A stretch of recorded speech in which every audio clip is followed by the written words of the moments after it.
Good day, folks. Cooking with CanCooker. I'm your host, Seth McGinn. Today, I'm with family and friends making one of our staples, the fan favorite.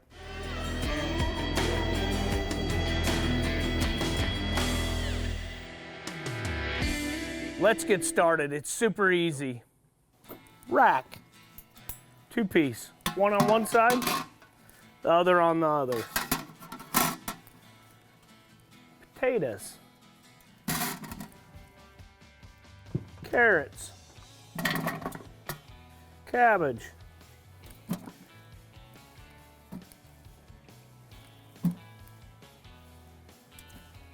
onion, and kielbasa sausage. Last but not least, can of Mountain Dew.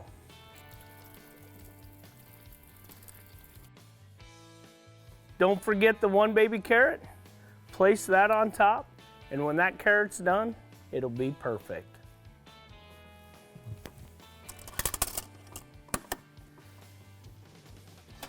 All right, it's been steaming for about 30 minutes. Turn down the heat. Like I said, remember earlier, the carrot, key feature. Open it up, check that carrot right on top. Oh yeah, when that's done, you know it's all ready. For this and a bunch more great recipes, make sure you check out CanCooker.com.